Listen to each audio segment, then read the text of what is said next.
फिर बदल रहे हैं वरुण के तेवर, पीएम के भाषण पर दिया जवाब। बीजेपी से लंबे समय से नाराज चल रहे हैं वरुण गांधी। वरुण के सपा में शामिल होने की चल रही हैं चर्चाएं। पीलीभीत से बीजेपी सांसद वरुण के मन में क्या है, ये कोई नहीं समझ पा रहा है। कभी वो खामोश हो जाते हैं तो कभी अचानक से आक्रामक तेवर दिखाने लगते हैं। वरुण गांधी के निशाने पर अपनी ही पार्टी की सरकार रहती है।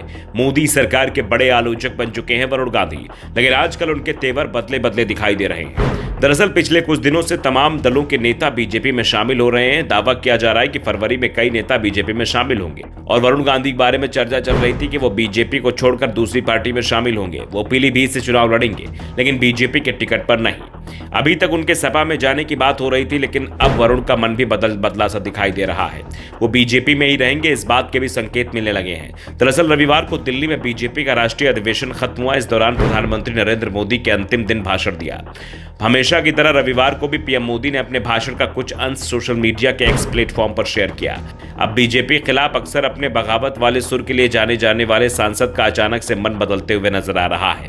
वरुण गांधी ने पीएम मोदी के जिस पोस्ट को शेयर किया है उसमें लिखा है, भाजपा कार्यकर्ताओं की निष्ठा और समर्पण से हमें जनता जनार्दन का भरपूर आशीर्वाद मिल रहा है। 2024 में तीसरी बार सरकार बनाकर हम जनसेवा और राष्ट्र सेवा का अप्रतिम इतिहास रचने जा रहे हैं। नई दिल्ली में भाजपा राष्ट्रीय अधिवेशन को संबोधित कर रहा हूं। इससे पहले उन्होंने भारत रत्न दिए जाने के ऐलान वाले पोस्ट को भी शेयर किया था, लेकिन तब लोगों का ध्यान इस ओर नहीं गया था। लेकिन पीएम मोदी की पोस्ट को शेयर कर वरुण ने संकेत दे दिया है कि वो पार्टी नहीं छोड़ रहे हैं। दरअसल ये कहा जा रहा है कि जिस तरह से यूपी के हालात, खासतौर पर राम मंदिर निर्माण के बाद स्थिति बदली है, उसके बाद यूपी में विपक्ष के लिए कोई भी सीट सुरक्षित नहीं मानी जा रही है।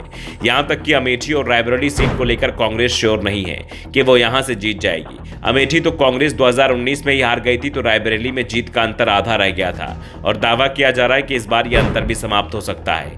जिसके बाद सोनिया गांधी ने रायबरेली सीट छोड़कर राज्यसभा के रास्ते संसद में जाना सही समझा।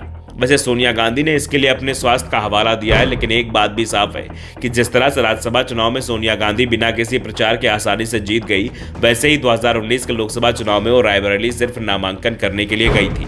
बाकी का काम कांग्रेस के कार्यकर्ताओं ने किया था और 1.5 लाख से ज्यादा वोटों से जीत गई थी। ऐसे में अगर वो नामांकन करती तो भी पार्टी कार्यकर्ता उनके लिए पूरी ताकत लगाते, लेकिन इस बार हालात बदले बदले से दिखाई दे रहे थे, जिस कारण से सोनिया गांधी ने राज्यसभा जाने का सुरक्षित रास्ता चुना और इसी के चलते वरुण गांधी के तेवर भी बदले बदले दिखाई दे रहे हैं, क्योंकि उन्हें भी एहसास है कि अगर वो बीजेपी के टिकट पर पीलीभीत या दूसरी सीट से चुनाव लड़ेंगे तो आसानी से जीत जाएंगे, लेकिन पाला बदलकर सपा या कांग्रेस से चुनाव लड़ेंगे तो विपक्ष के दूसरे नेताओं की तरह उनकी सीट भी फंस जाएगी।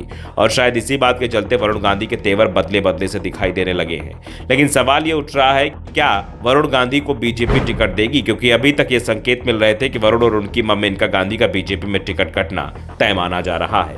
Bureau report, the such India.